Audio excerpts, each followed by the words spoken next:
Hello friends, welcome to my channel GK current affair circle. जैसा कि आप जानते हैं, सीआरपी पैरामेडिकल स्टाफ में 50 नंबर का जो ट्रेड टेस्ट का क्वेश्चंस रहने वाला है और 50 क्वेश्चंस आपका जीके, मैथ्स, रीजनिंग और जनरल अवेयरनेस से क्वेश्चंस रहने वाला है।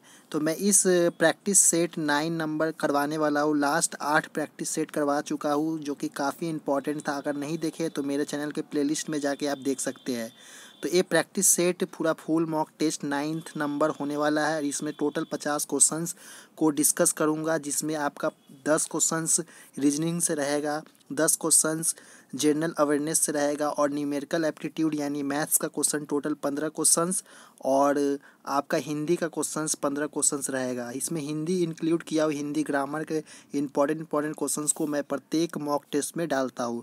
तो इसमें भी आपका इंपॉर्टेंट क्वेश्चंस ही होने वाला है। तो लास्ट तक इस वीडियो को देखें ताकि आपको क्वेश्चंस का स्टैंडर्ड पता चल सके कि किस तरह क्वेश्चंस एग्जाम में आ सकते हैं। तो इसे सॉल्व किस तरह करना है, सॉल्व करके भी मैं बताऊँगा। तो लास्ट तक देखिए। अगर टेलीग्राम चैनल पर पहली बार टेलीग्राम चैनल से नहीं जुड़े हैं तो मेरे टेलीग्राम चैनल का डिस्क्रिप्शन में लिंक है, उसे वहाँ से आके जाके आप जुड़ सकते हैं, क्योंकि वहाँ पे पीडीएफ प्रोवाइड करवाने वाला। अगर इससे पहले अगर मेरे चैनल पर पहली बार अगर विजिट कर रहे हैं आप, तो मेरे चैनल को सब्सक्राइब करके बेल आइकन को प्रेस कर दे और ऑल पे क्लिक कर दे, ताकि इसी तरह के नोटिफिकेशन आपको मिलते रहे। तो चलिए आज का वीडियो स्टार्ट करते हैं। जैसा कि आपको बताया कि रीजनिंग्स का स्टार्टिंग क्वेश्चंस आपका रीजनिंग का देखने को मिलेगा। टोटल 10 क्वेश्चन रीजनिंग से रहेगा। तो आज का पहला क्वेश्चंस यहाँ पे दिया हुआ है, जो यहाँ पे अक्षर विकल्प आदि को आपको चुनना है कि इसमें से क्या होगा। जैसे माइक्रोफोन है, यानी प्रबल यानी लाउड से आपका रिलेटेड है माइक्रोफोन। तो सूक्ष्मदर्शी जो है किससे रिलेटेड है। ये 4 ऑप्शन टोटल दिए, इन चारों ऑप्शन में से आपका एक आंसर होने वाला है। तो यहाँ पे जिस प्रकार आपका जो माइक्रोफोन प्रबल से रिलेटेड है, उसी प्रकार सूक्ष्मदर्शी जो होता है आवर्धन से रिलेटेड होता है, आवर्धन। तो आवर्धन यहाँ पे ऑप्शन डी में दिया हुआ है। इसका करेक्ट आंसर आवर्धन होगा, सूक्ष्मदर्शी। आप इसे ध्यानपूर्वक इंग्लिश में ट्रांसलेट करके देख सकते हैं कि इसका आवर्धन का मीनिंग क्या होता है और सूक्ष्मदर्शी का मीनिंग क्या होता है। उसके बाद नेक्स्ट क्वेश्चन यानी सेकंड क्वेश्चन दिया हुआ है नेशन, यानी एनालॉगी टाइप का क्वेश्चंस दिया हुआ है। जैसे यहाँ पे दिया हुआ है NATION यानी नेशन। नेशन का यहाँ पे ऑपोजिट में जैसे लिखा हुआ है ए, तो यहाँ पे फर्स्ट में सेकेंड अल्फ़ाबेट ए दिया हुआ है, तो यहाँ पे फर्स्ट में ए लिख दिया। एक फर्स्ट वाला जो दिया हुआ है एन, तो एन सेकेंड में लिखा हुआ है। उसी तरह यहाँ पे एच जो फर्स्ट में दिया हुआ है वो सेकेंड में लिखाएगा, एच ऑफ यू जो सेकेंड में, यू फर्स्ट में लिखाएगा। तो यहाँ पे 2 ऑप्शन में मिल रहा है, यहाँ पे यू से स्टार्टिंग, बाकी 2 में नहीं मिल रहा है, तो कट कर देंगे। उसके बाद नेक्स्ट में दिया हुआ है एन जी। तो यहाँ पे टी और आई का पोजीशन क्या है, तो टी और आई का सेम पोजीशन, यानी एन और जी का सेम पोजीशन होना चाहिए, यानी एन और जी। तो यहाँ पे एन जी का पोजीशन ऑप्शन डी में दिया हुआ है, यानी ऑप्शन डी इसका करेक्ट आंसर हो गया। पूरा देखने का कोई ज़रूरत नहीं है। उसके बाद नेक्स्ट क्वेश्चन यानी सेकेंड नंबर क्वेश्चन दिया हुआ है कप, ओट और पक्षी। एनालॉगी का क्वेश्चन ए भी है। जो कफ है यानी कफ जो दिया हुआ है, जिस प्रकार जो कफ होता है ओट से रिलेटेड है, उसी प्रकार पक्षी झाड़ी से रिलेटेड है, कप ओट। तो पक्षी आपका झाड़ी से, यानी ऑप्शन बी इसका करेक्ट आंसर हो गया। उसके बाद नेक्स्ट क्वेश्चन दिया हुआ है दस्ताने हाथ से रिलेटेड है। जो ग्लव्स होते हैं, ग्लव्स इंग्लिश में दस्ताने को बोला जाता है। तो यहाँ पे हाथ जो है यानी दस्ताने हाथ से रिलेटेड है, उसी प्रकार यहाँ पे 2 क्वेश्चन मार्क दिया हुआ है। एनालॉगी टाइप का बेस्ड क्वेश्चन है। तो इस 4 ऑप्शन में से क्या होगा। जैसे हाथ, दस्ताने हाथ से रिलेटेड, उसी प्रकार आपको इस 4 ऑप्शन में से फाइंड करना है, क्योंकि यहाँ पे दोनों ही पैरेलल होना चाहिए, इससे रिलेटेड होना चाहिए। तो गर्दन, कॉलर, तो ये तो नहीं होगा। उसके बाद यहाँ पे टाई, शर्ट, ये भी नहीं होगा, बी नंबर में दिया हुआ है। उसके बाद सी नंबर में मोजे, पैर, ए ऑप्शन बैठ रहा है, क्योंकि हाथ में ग्लव्स पहना जाता है, उसी प्रकार मोजा पैर में पहना जाता है। इसका ऑप्शन करेक्ट ऑप्शन सी हो गया। उसके बाद नेक्स्ट क्वेश्चन दिया हुआ है K/T रेशियो 11/20, फिर ratio J/R ratio question mark. तो इसका क्या आंसर होगा। के कितना नंबर पोजीशन पे आता है अल्फ़ाबेटिकल यानी ABCD में, तो उसे भी फाइंड करना है। तो यहाँ पे के कितना नंबर पे, तो K11 और T20, यानी टी आता है 20 नंबर पे। उसी प्रकार जे कितना नंबर पे आता है, आर कितना नंबर पे आता है, उसे आपको फाइंड करना है पोजीशन। तो इस क्वेश्चंस का सॉल्यूशन ये हुआ कि के 11th नंबर में ABCD में आता है, T20 नंबर में आता है, उसी तरह जे आता है 10th नंबर पे और आर आता है 18th, यानी 10/18 इसका करेक्ट आंसर, यानी ऑप्शन ए जो दिया हुआ है इसका करेक्ट आंसर हो गया। उसके बाद नेक्स्ट क्वेश्चन दिया हुआ है 8/24 डबल रेशियो प्रोपेशन रेशियो, उसके बाद क्वेश्चन मार्क फिर रेशियो। तो इसका 8 है 24 से रिलेटेड है, उसी तरह जैसे आपका 32 किससे रिलेटेड है। तो यहाँ पे जो 8 को जो 8 है 8 को 3 बार गुना करेंगे 8 3 से तो 24 आएगा, यानी 8×3 24। उसी तरह यहाँ पे 8 को कितना बार में गुना करने पे 32 आएगा, क्योंकि 80 यहाँ पे होने वाला है। तो 8 को 8 चौका 32, यानी 4 बार में ये चल रहा है। तो यहाँ पे इसका करेक्ट आंसर हो जाएगा 8, यानी ऑप्शन सी इसका करेक्ट आंसर हो गया। फिर नेक्स्ट क्वेश्चन दिया हुआ है प्रश्न आकृति, यानी एक डायग्राम बेसिस, यानी रीजनिंग का क्वेश्चन डायग्राम बेसिस है। यहाँ पे ट्रायंगल, यहाँ पे डबल ट्रायंगल का दिया हुआ है, फिर सर्कल दिया हुआ है, उसके बाद क्वेश्चन मार्क दिया हुआ है। तो यहाँ पे ऑप्शन 7 यहाँ पे क्या हो जाएगा, तो 7 नंबर का इसका क्वेश्चन का आंसर। तो इस क्वेश्चन को समझने के लिए जैसे यहाँ पे एक ट्रायंगल दिया हुआ है, तो ट्रायंगल का एक 2 ट्रायंगल बन के अपोजिट हो गया। जैसे ये ट्रायंगल दिया हुआ है, तो इस ट्रायंगल को ऐसे उल्टा लिखने के बाद फिर बनाने के बाद फिर इसमें एक ट्रायंगल बना दिया जा रहा है।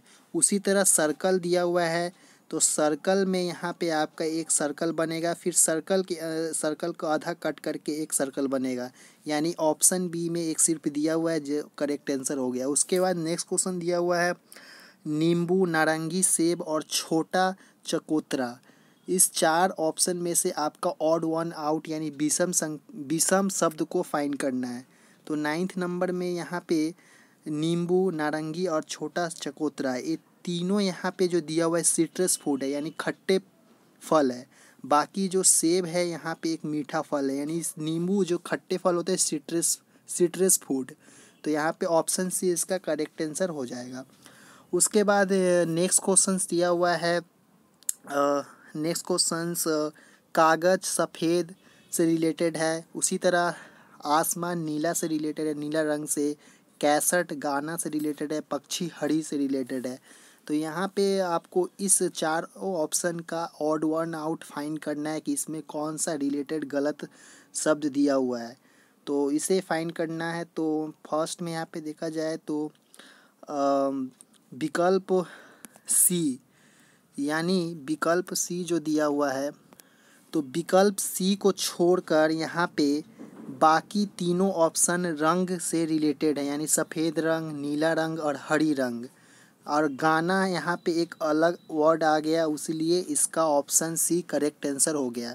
फिर नेक्स्ट क्वेश्चंस जो कि रीजनिंग का लास्ट क्वेश्चंस दिया हुआ है, डायग्राम बेसिस क्वेश्चंस है। तो यहाँ पे रिलेटेड आपको ऑड वन आउट फाउंड करना है कि इस डायग्राम में कौन सा अलग है, बाकी 3 कौन सा सेम है। तो अलग को फाइंड करना है। तो यहाँ पे अलग को फाइंड करना है, तो फर्स्ट में यहाँ पे देख सकते हैं ट्रायंगल पे ट्रायंगल, ट्रायंगल पे ट्रायंगल, ट्रायंगल पे ट्रायंगल करके बना हुआ है, फिर सर्कल पे सर्कल। तो यहाँ पे काउंट करना है आपको, यहाँ पे 1 2 3 4 ट्रायंगल है, फिर यहाँ पे 1 2 3 4 5 है, फिर 1 2 3 4 5 है। उसके बाद 1 2 3 4 5 है। तो टोटल यहाँ पे जो सर्कल दिया हुआ है, तो इस क्वेश्चंस को समझने के लिए यहाँ पे देख सकते हैं, जैसे यहाँ पे एक ट्रायंगल बना हुआ है, ट्रायंगल के अंदर भी एक ट्रायंगल ऊपर की तरफ जो यह वाला जो सर्कल है, जो एक कोन ठो दिख रहा है, ये सभी में दिख रहा है, सभी में दिख रहा है। उसी तरह सर्कल में भी यहाँ फर्स्ट में दिख रहा है, यहाँ भी दिख रहा है, पर यहाँ पे जो ऐसे करके बना हुआ है उसके बाद इस तरह बना दिया गया है, पर इसमें एक ऐसा करके दिखना चाहिए, इसलिए ऑप्शन डी एक अलग हो गया, क्योंकि यहाँ पे ये बना हुआ नहीं है। तो इसका करेक्ट आंसर ऑप्शन डी हो गया। नेक्स्ट क्वेश्चंस में अब जनरल अवेयरनेस का क्वेश्चंस दिया हुआ, जनरल नॉलेज का क्वेश्चंस जो कि काफ़ी इंपॉर्टेंट है इस एग्ज़ाम के लिए। टोटल 10 क्वेश्चंस डिस्कस करूँगा, जो कि एग्ज़ाम में भी 10 ही क्वेश्चंस पूछे जाएंगे। तो आज का जो पहला क्वेश्चंस यहाँ पे दिया हुआ है जनरल नॉलेज का, जो कि दिया हुआ है निम्नलिखित में से यह किसने कहा कि मानव प्रकृति से एक राजनीतिक प्राणी है। मानव राजनीतिक से एक प्राणी है, तो यहाँ पे अरस्तु ए नंबर प्लेटो ने, अरस्तु ने, हॉब ने और यहाँ पे रूसो ने। तो यहाँ पे हो जाएगा अरस्तुति इसका करेक्ट आंसर हो जाएगा। उसके बाद नेक्स्ट क्वेश्चन दिया हुआ है, संविधान के अनुच्छेद 1 में भारत को क्या कहा गया। अनुच्छेद 1 यानी आर्टिकल 1 में भारत को क्या कहा गया संविधान के अनुच्छेद में। तो यहाँ पे पहला दिया हुआ है परिसंघ, दूसरा परिसंघ प्रबल एकमत आधार के साथ, और सी नंबर महासंघ, और डी नंबर राज्यों का संघ। तो इसका करेक्ट आंसर हो जाए राज्यों का संघ कहा गया था आर्टिकल 1 में। उसके बाद नेक्स्ट क्वेश्चन दिया हुआ है, निम्नलिखित में से किसको अपनी विजयों के कारण भारत का नेपोलियन कहा गया। तो भारत का नेपोलियन समुद्रगुप्त को कहा गया था। उसके बाद नेक्स्ट क्वेश्चन दिया हुआ, निम्नलिखित में से किस खिलजी शासक ने दिल्ली के राज सिंहासन पर बैठने के लिए अपने ससुर की हत्या कर दी थी। तो यहाँ पे इसका करेक्ट आंसर आपका हो जाएगा ऑप्शन डी, अलाउद्दीन खिलजी ने, जो कि अपने ससुर को राज सिंहासन लेने के लिए ससुर का हत्या कर दिया था। उसके बाद नेक्स्ट क्वेश्चन दिया हुआ है, हर्ष चरित्र जिसमें हर्ष के जीवन का वर्णन किया गया है, निम्नलिखित में से किस के द्वारा लिखा गया था। तो ये जो लिखा गया था हर्ष चरित्र, हर्ष जीवन का वर्णन, वो दिया है ऑप्शन सी, वान भट्ट द्वारा लिखा गया था। उसके बाद नेक्स्ट क्वेश्चन दिया हुआ है जेके का, सन 1829 में सती प्रथा का उन्मूलन निम्नलिखित में से किसके द्वारा किया गया था। तो यहाँ पे जो ऑप्शन डी देख रहे हैं इसका करेक्ट आंसर हो जाएगा लॉर्ड विलियम बेटिंग। आपको अच्छा लग रहा है तो चैनल को सब्सक्राइब जरूर करें, लाइक जरूर करें। लाइक आपका टारगेट 100 लाइक्स का रखते हैं। उसके बाद नेक्स्ट क्वेश्चन दिया हुआ है, कार्बोहाइड्रेट का वह रूप जो पौधों में संश्लेषित होता है, निम्नलिखित में से क्या होता है। कार्बोहाइड्रेट का वह रूप जो पौधों में संश्लेषित होता है उसको क्या कहते हैं। तो इसका आंसर हो जाएगा ऑप्शन ए, मंड, यानी स्टार्च बोलते हैं। इंग्लिश में स्टार्च और हिंदी में मंड बोला जाता है। ये बायोलॉजी का क्वेश्चन से काफ़ी इंपॉर्टेंट, बार बार एग्जाम में इसे पूछा जाता है। उसके बाद नेक्स्ट क्वेश्चन दिया हुआ है, बेतना कोशिकाएं जिनसे अन्य प्रकार की कोशिकाएं विकसित की जा सकती है, निम्नलिखित में से कहाँ से आती है वो। तो वो जो तना है पेड़ पौधों में से ही जाती है, उसका पार्ट्स का आपका बताना है कौन सा है। तो यहाँ पे इसका ऑप्शन सी, भ्रूण से आती है। उसके बाद नेक्स्ट क्वेश्चन दिया, कोशिकाओं में वह संरचना जिसमें प्रकाश अवशोषण वर्णन होता है, निम्नलिखित में से कौन सी होती है जो प्रकाश अवर्णन होता है। तो निम्नलिखित में से होता है हरित लवण यानी क्लोरोप्लास्ट। क्लोरोप्लास्ट में आपका कोशिकाओं में संरचना में जो प्रकाश अवशोषण वर्णन होता है उसे क्लोरोप्लास्ट इंग्लिश में और हिंदी में हरित लवक कहते हैं। उसके बाद नेक्स्ट क्वेश्चन है, और इस वीडियो का लास्ट क्वेश्चन है आपका जीके का, जो राष्ट्रपति के निर्वाचन में विवाद के मामले को किसको प्रस्तुत किया जा सकता है। तो मुख्य निर्वाचन आयुक्त को, संसद को, भारत का उच्च न्यायालय को, इनमें से किसी को नहीं। राष्ट्रपति का जो निर्वाचन विवाद होता है मामले, वो किसको प्रस्तुत किया जाता है। तो ये भारत का उच्चतम न्यायालय को प्रस्तुत किया जाता। तो आई होप कि आपको जीके का क्वेश्चन इंपॉर्टेंट अच्छा लगा हो। अब नेक्स्ट क्वेश्चन आपका मैथ्स का क्वेश्चन है। तो आज का मैथ्स का क्वेश्चन, फर्स्ट क्वेश्चन दिया हुआ है, यदि 100 मीटर लंबी किसी रेलगाड़ी की लंबाई, आपका दिया हुआ है रेलगाड़ी की लंबाई 144 किलोमीटर चाल यानी 144 किलोमीटर प्रति घंटा है, तो वह रेलगाड़ी एक बिजली के खंभे को कितने समय में पार करेगी। 100 मीटर एक लंबी रेलगाड़ी है, उसका चाल यानी स्पीड 144 किलोमीटर प्रति घंटा है, तो रेलगाड़ी कितने समय में एक खंभे को पार करेगी, बिजली के खंभे को। तो यहाँ पे आपका 100 मीटर लंबा एक ट्रेन हो गया, रेलगाड़ी हो गया। उसके बाद सेकंड में रेलगाड़ी की चाल यानी आपका जो स्पीड बराबर आपका 144 है, तो इसको किलोमीटर प्रति घंटा दिया हुआ है, तो क्योंकि यहाँ पे सेकंड में आपका आंसर आने वाला है। तो 144 को 5/18 से आपको मल्टीप्लाई करना है। उसके बाद काटने के बाद आपका टोटल 44 किलोमीटर से आप मीटर प्रति सेकंड में आपका कन्वर्ट हो जाएगा। तो यहाँ पे 40 आ गया। उसके बाद बिजली के खंभे को पार करने में जो रेलगाड़ी का अपनी लंबाई के बराबर दूरी तय करने की होगी, उसको खंभे को पार करने में लगा समय कितना होगा। खंभे को पार करने में लगा समय यानी 100 मीटर बिजली का खंभा है, 100 मीटर लंबे रेलगाड़ी है, तो रेलगाड़ी में 100/4 40 आपका स्पीड आ गया। तो यहाँ पे लगा समय टी बराबर आ गया यहाँ पे डिस्टेंस बाई टाइम 40 मीटर प्रति सेकेंड यानी स्पीड। तो टाइम आपको निकालना है, तो 40 को यहाँ से काट देंगे, 2 दूना 4, 2 पचे 10 यानी 5/2 यानी 2.5 सेकेंड इसका करेक्ट आंसर हो जाएगा ऑप्शन ए। उसके बाद नेक्स्ट क्वेश्चन दिया हुआ है मैथ्स का, किसी थैले में 90 रुपये की राशि 50 पैसे, 25 पैसे और 10 पैसे के सिक्के के रूप में है। यदि 50 पैसे, 25 पैसे और 10 पैसे के सिक्के का अनुपात 2:3:5 है, तो थैले में 25 पैसे के सिक्के की क्या संख्या है, उसे संख्या को फाइंड करना है। तो यहाँ पे मानना पड़ेगा आपको कि जो यहाँ पे जो रेशियो दिया हुआ है 2:3:5 दिया है, तो x करके मान लेंगे, मान लेते हैं 2x, 3x, 5x। उसके बाद यहाँ 50 पैसे के कुल रुपए की संख्या कितना है, तो 50 रुपये के कुल रुपए की संख्या को फाइंड करना है। तो यहाँ पे जो 2x/2 हो जाएगा। उसके बाद 25 पैसे के कुल संख्या जो 2x/2 हो जाएगा। फिर 25 पैसे की संख्या कितना कुल है, तो 3x/4 हो जाएगा। उसके बाद आपका कितना है, उसके बाद है आपका जो प्रश्न 10 पैसे का कितना है, तो 5x/10 हो जाएगा। तो टोटल को ऐड करना है, इस सभी को ऐड करना है एक संग। ऐड करने के बाद इक्वल टू में 90 रुपये का बताना है, 90 रुपये का। तो यहाँ पे टोटल को यहाँ पे x का वैल्यू निकलेगा टोटल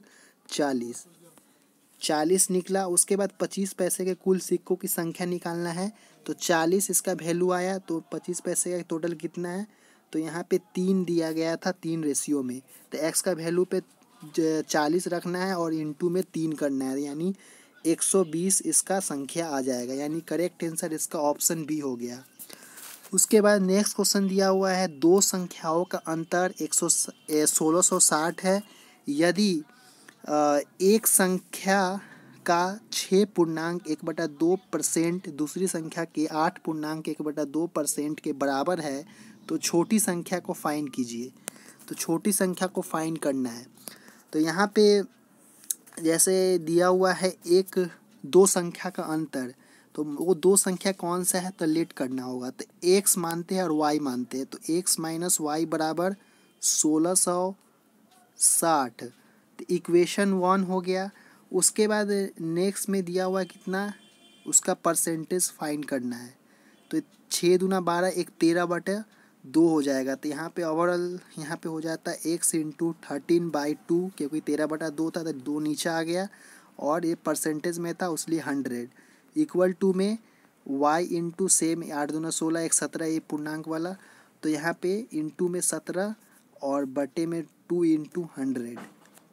तो इसे काट को करने पर x/y का वैल्यू आपका ओवरऑल आएगा, x/y का वैल्यू आया आपका टोटल x का ही वैल्यू निकाल लेते हैं। तो x बराबर आ जाएगा 17 y/13, तो इतना आ गया। उसी तरह x का मान समीकरण 1 में रखेंगे, तो समीकरण 1 क्या था, x - y/1660। तो x का वैल्यू इसमें पुट कर देते हैं, तो x - 17y/13 बराबर 1660। तो इतना आया। इसको सॉल्व करने पर y का वैल्यू ओवरऑल आएगा आपका y बराबर 415 × 13, इसको गुना करने पर 5395 इसका y का वैल्यू आ गया। तो y का जो मान है समीकरण 1 में रखने पर आपका x का वैल्यू आ जाएगा। तो जो x माइनस y का वैल्यू आया था 5395 इक्वल टू 1660। तो x का वैल्यू आ गया 7055। तो यानी x और y का दोनों का वैल्यू आ गया तथा सबसे छोटी संख्या 5395 यानी y का वैल्यू हुआ। तो इसका करेक्ट आंसर 5395 हो गया, यानी ऑप्शन बी इसका करेक्ट आंसर है। उसके बाद नेक्स्ट क्वेश्चन दिया हुआ है, चावल के मूल्य में 20% की कमी होने से एक व्यक्ति 385 रुपये में 3.5 किलोग्राम चावल और ख़रीद लेता है। तो चावल का प्रारंभिक मूल्य प्रति किलोग्राम है, माने कितना प्रति किलोग्राम में वो खरीदेगा। तो यहाँ पे इसको फाइंड करना है तो आपको मानना पड़ेगा कि माना कि पूर्व मूल्य था आपका x और प्रति किलोग्राम था, 1 किलो प्रति ग्राम था, तो इस दर से 385 रुपये में प्राप्त चावल कितना होगा। तो प्राप्त चावल आपका हो जाएगा 385/x किलोग्राम, केजी ग्राम होगा। उसी तरह घटी दर कितना है, तो घटी दर जो हो जाएगा, जो घटा है दर कितना, तो 20% घटा है, तो 20% घटा है तो 80/100 और गुने में x, अब बराबर में इसका आ जाएगा काटने के बाद 4/5 इंटू x रुपये प्रति किलोग्राम। तो इस दर से 385 रुपये में प्राप्त चावल कितना होगा इस दर से। तो ओवरऑल यहाँ पे इस दर से जो नहीं 385 रुपये के दर से हो जाएगा 385 इंटू 5/4x, तो बराबर में 1925 बटे में 4x किलोग्राम इतना आया। तो प्रश्नानुसार इसको देखा जाए तो 1925/40x 1925/40x sorry 4x minus 385 बटे में x, जो पहले 385/x आया था, बराबर में 3.5 kg वो खरीद सकता है। तो ओवरऑल x का वैल्यू आपको निकालना है। इसको सॉल्व करने के बाद तो x का वैल्यू ओवरऑल आ जाएगा 27.50 रुपया। इतना में वो खरीद चावल का प्रारंभिक मूल्य था 27.50, यानी ऑप्शन डी इसका करेक्ट आंसर। उसके बाद नेक्स्ट क्वेश्चन दिया हुआ है, किसी वस्तु का मूल्य 30% बढ़ाकर फिर उस पर 10% और 10% के 2 क्रमिक बट्टे दिए जाते हैं, तो अंतिम रूप में वस्तु का मूल्य कितना होगा। यानी एक वस्तु का 30% बढ़ा देता है, उसके बाद फिर 10% का छूट देता है, फिर 10% का उस पर छूट देता है, यानी 2 बार कंटिन्यू 10% का छूट देने के बाद अंतिम वस्तु का मूल्य कितना होगा वो आपको फाइंड करना है। तो यहाँ पे जो फाइंड करने का एक ट्रिक है, अभिष्ट जो मूल्य बोल के दिया जाता है यहाँ पे, तो टोटल 130 हो जाएगा, क्योंकि 100% पे 30% बढ़ रहा है तो 130 हो गया। उसके बाद 10% फिर घट रहा है, फिर यानी 90% हो गया, फिर 10% घट रहा है यानी 90% हो गया। उसके बाद परसेंटेज को हटाने के लिए 100 इंटू 100 यहाँ पे देना है। यहाँ पे 0 कट करने पर टोटल कट करने पर 105.3 आ जाएगा, 105.3 आया। तो अंतिम रूप में वस्तु का मूल्य हो जाएगा 5.3%, यानी 100% को माइनस कर देंगे 105.3 में तो 5.3% यहाँ पे बढ़ जाता है, यानी ऑप्शन बी इसका करेक्ट आंसर हो गया।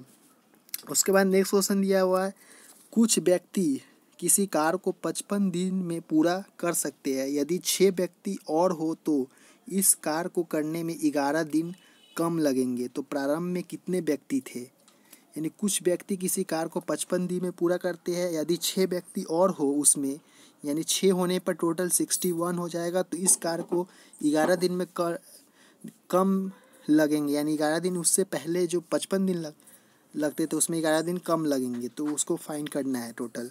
यानी वो 55 दिन था, ये 6 व्यक्ति था, उसमें फाइंड करना है। तो टोटल यहाँ पे आपको फाइंड करना है क्वेश्चन का आंसर। तो x मानते हुए करेंगे तो x इंटू 55 दिन बराबर में x प्लस 6 व्यक्ति इंटू में 44 दिन, क्योंकि 55 इधर 100 में 55 घटा 100 में नहीं, यहाँ पे 44 यहाँ पे 44 किसका है। तो इस क्वेश्चन को सॉल्व करना है। यहाँ पे जो x दिन आपको दिन में एक x आदमी 55 दिन कर रहा है, उसके बाद x प्लस 6 यानी x दिन इधर था, x आदमी इधर था और 6 आदमी और ऐड हो गया, तो टोटल यहाँ पे 44 बराबर, तो 11x इक्वल टू हो जाएगा, यहाँ पे काटने के बाद x का 11x बराबर 264 हो जाएगा। तो x का वैल्यू यहाँ पे ओवरऑल आ जाएगा 24 व्यक्ति, यानी ऑप्शन बी करेक्ट आंसर। कुछ और मेथड से फॉलो कर सकते हैं इसको। उसके बाद नेक्स्ट क्वेश्चन दिया हुआ, यदि p इक्वल टू 999 यानी 999 हो तो 3√p into p² plus 3p plus 3 plus में 1 का मान कितना होगा। तो p का वैल्यू फाइंड करना है यहाँ पे। तो इस क्वेश्चन को सॉल्व करना है तो डायरेक्ट p का वैल्यू पुट नहीं करना है, तो क्योंकि यहाँ पे जो दिया हुआ है p इंटू यहाँ पे, तो p को अगर p मल्टीप्लाई कर देंगे तो p cube plus 3p² plus 3p और प्लस में 1 आ जाएगा। तो एक फार्मूला बैठ गया है, किसका फार्मूला? तो p+1 का होल क्यू हो गया और अंडर रूट में q का होल क्यू है। तो यहाँ पे p+1 ये डायरेक्ट आ गया, तो p+1 आ गया। तो p+1 यानी p का वैल्यू ऑलरेडी 999 दिया हुआ है और +1 यहाँ पे, तो टोटल 1000 इसका करेक्ट आंसर हो जाएगा। 1000 करेक्ट आंसर, यानी ऑप्शन ए करेक्ट आंसर हो गया। उसके बाद नेक्स्ट क्वेश्चन दिया हुआ है 100 मीटर लंबी एक दीवार 7 पुरुष या 10 महिलाएं 40 दिन में बना सकते हैं। तो 600 मीटर लंबी दीवार बनाने के लिए 14 पुरुष और 20 महिलाएं कितने दिन लेंगे, इसको फाइंड करना है। तो इसको सॉल्व करते हैं। तो यहाँ पे इस क्वेश्चन का फर्स्ट में जो 14 पुरुष दिया हुआ है, यानी 14 पुरुष, यहाँ पे जो 14 पुरुष दिया हुआ है, तो 14 पुरुष बराबर में 10/7 दिन का है, इंटू में 14, तो 14 दूना 7 दूना 14 यानी 20 इसका महिला ये हो जाएगा, यानी फीमेल यहाँ पे 20 हो गया, फीमेल 20 हो गया। उसके बाद महिला 20 और प्लस 20 टोटल 40 महिलाएं यहाँ पे हो गई। 40 महिलाएं, ऑलरेडी 20 था और ऊपर में 20 महिला और फाइंड किया गया, तो टोटल 40 फीमेल हो गया। उसके बाद यहाँ पे दूरी, महिलाएं और दिन आपको फाइंड करना है। तो यहाँ पे टोटल अवशिष्ट जो निकाला जा सकता है, यानी 600 मीटर इंटू 10 दिन इंटू फिर 10 दिन और टोटल में यहाँ पे 100 मीटर और इंटू में 40 महिलाएं। तो यहाँ पे 0 0 0 0 कट 0 0, टोटल यहाँ पे हो जाएगा आपका 15 दिन। 15 दिन यहाँ पे हो जाएगा, टोटल 15 दिन इसका करेक्ट आंसर। तो ऑप्शन इसका करेक्ट आंसर 15 दिन हो गया। उसके बाद नेक्स्ट क्वेश्चन है, दो संख्याओं का योग 42 है तथा उनका गुणनफल 43 है, तब उन संख्याओं में निरपेक्ष अंतर क्या है? आपको अंतर को फाइंड करना है। तो यहाँ पे दो संख्याओं का योग दिया हुआ है 42, तो दो संख्या को मानते हैं x + y बराबर 42 हो गया। उसके बाद आपका दिया हुआ है उनका जो गुणनफल, यानी गुणनफल हो जाएगा xy = 43 दिया हुआ है। तो x का वैल्यू यहाँ से निकल जाएगा x = 43/y, यहाँ पे हो गया इसका वैल्यू। तो समीकरण 1 मानते हैं इसको 42 वाले को। उसके बाद समीकरण 1 में आपका x का मान रखने पर, तो x का मान समीकरण 1 में अगर पुट करते हैं तो 43/y + y = 42 हो गया। तो y का वैल्यू यहाँ से करेक्ट आपका फैक्टराइज करने पर इसका फैक्टर बनेगा। तो फैक्टराइज करने पर आपका y का वैल्यू दो वैल्यू आएगा, 23 और 19। तो इस दोनों वैल्यू को लेते हुए y का जो मान होगा x में रखने पर, तो y का मान 2 वैल्यू आया। तो दोनों वैल्यू को शायद पुट करना होगा आपको। तो फर्स्ट वैल्यू 19 है, यानी छोटे वाले वैल्यू को पुट करते हैं। तो x बराबर यहाँ पे x + 19 = 42, तो x बराबर आ जाएगा यहाँ पे 23 आ जाएगा। तो उसके बाद आपको x - y = 4, तो यहाँ पे x का वैल्यू आया 23 और y का वैल्यू आया था आपका 19 और 23 आया था। तो 19 में 19 ही मानते हैं, तो यहाँ पे 23 में 19 का माइनस करने पर 4 आ जाएगा, यानी x - y करेंगे तो 23 - 19 दोनों का अलग अलग वैल्यू आया था, तो यहाँ पे 4 इसका करेक्ट आंसर हो जाएगा। तो इसका ऑप्शन बी करेक्ट आंसर हो गया। उसके बाद नेक्स्ट क्वेश्चन दिया हुआ है, किसी प्राकृत संख्या के वर्ग के 3 गुने से उस संख्या के 4 गुने को घटाने पर प्राप्त संख्या उस संख्या से 50 अधिक है, तो वह संख्या क्या है? वह संख्या फाइंड करना है। तो मान लेते हैं वो संख्या दिया हुआ है x दिया हुआ है, तो इस संख्या को x मानते हुए क्या दिया, किसी प्राकृतिक संख्या के वर्ग के 3 गुने से। तो किसी संख्या के प्राकृतिक संख्या से वर्ग के 3 गुने से दिया हुआ है। तो यहाँ पे एक संख्या को मानते हैं, जैसे एक संख्या x है तो x में 3 गुने का स्क्वायर प्राकृतिक संख्या, फिर उसका 4 गुने से घटाने पर, तो एक संख्या के 4 गुने से घटा दिए, घटाने के बाद बराबर में दिया हुआ है x 50 अधिक है, यानी उस संख्या में 50 ऐड हो जाएगा। तो 50 ऐड हो गया। उसके बाद आपको यहाँ पे x का एक फैक्टराइज बनाना है। तो यहाँ पे ओवरऑल फैक्टोरियल वो जो आएगा x 3x² माइनस 5x और माइनस में 50 इक्वल टू 0।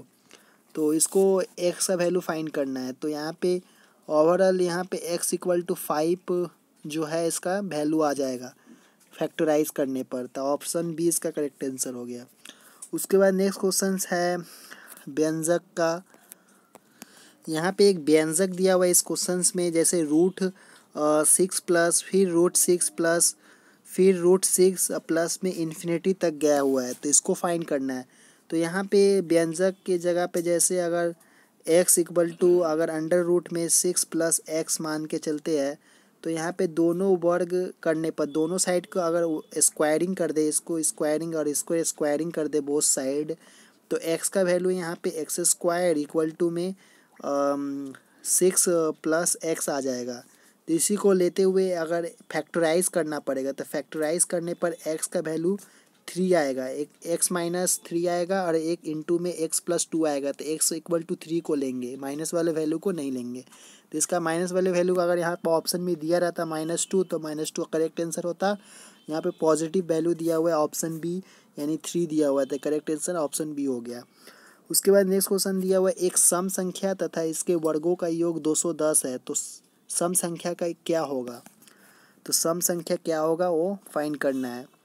तो लेट करना होगा, यानी माना कि संख्या x है तो x को मानते हैं। उसके बाद प्रश्नानुसार में हमें x प्लस x का क्या हुआ है सम संख्या, और सम संख्या के वर्गों का योग आपका 210 दिया हुआ है। तो 210 दिया हुआ है यहाँ पे। तो x² plus x minus 210 equal to 0। उसके बाद इसको फैक्टराइज करना, फैक्टराइज करने पर एक आपका 2 आएगा x प्लस 15, उसके बाद x माइनस 14 इक्वल टू 0। तो x का वैल्यू यहाँ पे नेगेटिव जो x माइनस 14 दिया हुआ है, x माइनस 14 इक्वल टू यहाँ पे हो जाएगा x equal to 14। Negative value नहीं लेते हुए पॉजिटिव वैल्यू को लेता हो, तो पॉजिटिव वैल्यू यहाँ पे दिया हुआ है ऑप्शन में, ऑप्शन सी इसका करेक्ट आंसर हुआ। उसके बाद नेक्स्ट क्वेश्चन दिया हुआ है एक वर्ग की परिमिति 4x प्लस 20 इकाई है, तो इसका क्षेत्रफल क्या होगा? तो यहाँ पे क्षेत्रफल परिमिति का वर्ग का निकालना है। तो फर्स्ट में आपको यहाँ पे 4x जैसे दिया हुआ है, तो 4 को कॉमन लेना है, x प्लस 5 और बटे में 4 से डिवाइड करना है, क्योंकि एक वर्ग है तो 4 कट जाएगा, x प्लस 5 बचा। x प्लस 5 का एरिया निकालना है, यानी क्षेत्रफल निकालना है। तो x प्लस 5 का स्क्वायरिंग करने पर आपका एरिया निकल जाएगा। स्क्वायरिंग करने पर x² प्लस 10x प्लस 25 इसका करेक्ट आंसर हो जाएगा, जो कि ऑप्शन सी में दिया हुआ है इसका करेक्ट आंसर। उसके बाद नेक्स्ट क्वेश्चन दिया हुआ है √128 प्लस √260 माइनस √19 माइनस √9 का मान क्या होगा? तो यहाँ पे प्रत्येक रूट को आपको हटाना चलना है, क्योंकि एक नंबर दिया हुआ है, स्क्वायरिंग रूट है। तो 9 को अगर 9 का 3×9 होता है तो 3, फिर 19 में 3 घटेगा तो 16 बचेगा, फिर 16 बचा, 16 का हो जाएगा, 4 का स्क्वायरिंग होता है तो 4 हुआ, फिर 260 में 4 घटेगा तो 256 होगा। 256 होगा यहाँ पे। तो यहाँ पे 256 के बाद तो 256 के बाद यहाँ पे 16 का स्क्वायरिंग ही है, तो 16 में 128 को फिर ऐड करेंगे तो √144 आएगा। 144 का रूट 12 होता है, यानी ऑप्शन बी इसका करेक्ट आंसर हो गया। काफ़ी सिंपल था ये क्वेश्चन, ऑप्शन बी इसका करेक्ट आंसर हो गया। उसके बाद नेक्स्ट क्वेश्चन है मैथ का। किसी संख्या के 5/12 का 3/20 और 40 के बराबर है, तो उसी संख्या का 125% क्या होगा? तो 125% को फाइंड करना है। तो मानते हैं वो संख्या x है, तो x इंटू 5/12 गुने में 3/20 और बराबर में उसका 40 बताया गया है।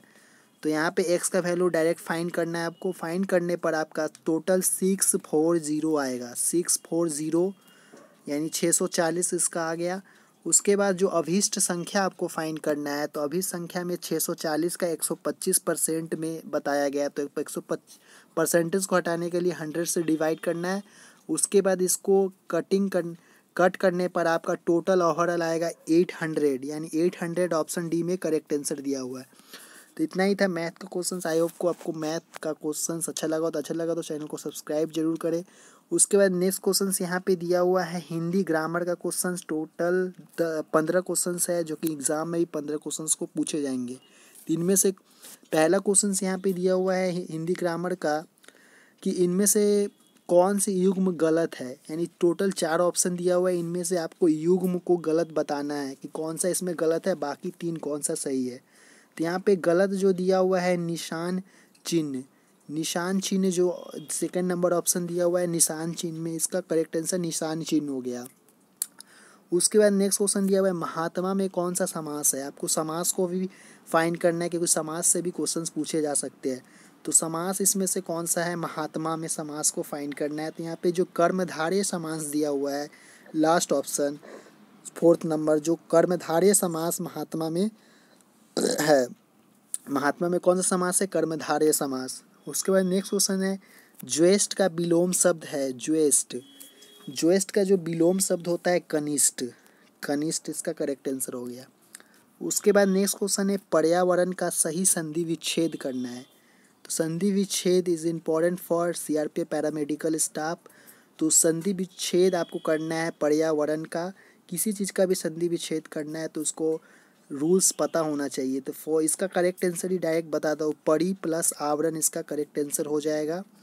उसके बाद नेक्स्ट क्वेश्चन है श्री गणेश का विलोम शब्द है, श्री गणेश का विलोम शब्द, तो इसका हो जाएगा इतिश्री इसका विलोम शब्द होगा। उसके बाद है इनमें से कौन सी शब्द अशुद्ध है। इस क्वेश्चन यानी 6th नंबर जो क्वेश्चन दिया है, इस चारों ऑप्शन में से कौन सा अशुद्ध है, यानी सही से नहीं लिखा गया है। तो इसका जो करेक्ट आंसर होगा पुण्य आपका जो ऐसे लिखा जाता है, तो यहाँ पे पुण्य इस तरह लिख दिया गया है, जो मात्रा का इसमें प्रॉब्लम है, तो इसका पुण्य एक करेक्ट आंसर हो जाएगा, अशुद्ध है। उसके बाद नेक्स्ट क्वेश्चन यानी 7th नंबर क्वेश्चन दिया हुआ है जो सब कुछ जानता है। तो इस 4 ऑप्शन में से कौन सा होगा, सर्वज्ञ होगा और लास्ट ऑप्शन। उसके बाद नेक्स्ट है जंगल में लगने वाला आग, इसका जो कहावत है, इसको दनल क्या होता है, तो इसका हो जाएगा दावानल। जंगल में जो आग लगता है उसका कहावत होता है दावानल। उसके बाद है नेक्स्ट क्वेश्चन है हे का विलोम शब्द, हे जो घोड़ा होता है उसे हे कहा जाता है, ग्राहा इसका विलोम शब्द हो जाएगा, ग्राहा। उसके बाद है नेक्स्ट क्वेश्चन है स्यू का विशेषण क्या है। विशेषण भी इम्पोर्टेंट है सीआरपीएफ पैरामेडिकल के लिए। इन हिंदी का क्वेश्चन कहीं से भी पूछा जाता है, इसका कोई फिक्स सिलेबस नहीं बताया गया। तो यहाँ पे स्यू का विशेषण क्या है, स्यू का विशेषण हो जाएगा सौ हो जाएगा। उसके बाद नेक्स्ट क्वेश्चन है 11th नंबर समय की दृष्टि से अनुकूल, इसका मतलब क्या है। इस चारों ऑप्शन का इनमें से क्या मतलब है, इस लाइन का आपको बताना है। तो समय की दृष्टि से अनुकूल जो हो जाएगा समयानुकूल। उसके बाद नेक्स्ट क्वेश्चन है हिंदी वर्णमाला में अवयोग वह वर्ण कौन से है, अवयवाग वर्ण। तो यहाँ पे अन्न अह इसका हो जाएगा वर्णमाला का। उसके बाद इनमें से रस के कौन सा भेद है, इनमें से रस का कौन सा भेद है, करून इसका भेद है।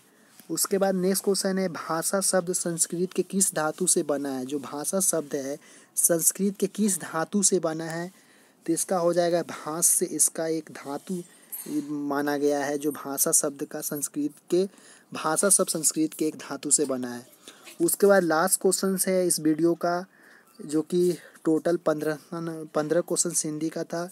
इनमें से कौन सा भाववाचक संख्या है, तो भाववाचक संख्या 55 इसका हो जाएगा करेक्ट आंसर। आई होप कि आपको ये मॉक टेस्ट काफ़ी इंपॉर्टेंट एंड वैल्यूएबल लगा तो चैनल को शेयर भी करें, इस वीडियो को शेयर भी करें, लाइक भी करें। 100 लाइक का आपका टारगेट है इस वीडियो का। तो चैनल को सब्सक्राइब करें पहली बार अगर विजिट करें तो, टेलीग्राम से जुड़े क्योंकि इस तरह का PDF मैं उसी चैनल पर प्रोवाइड करवाने वाला हूँ।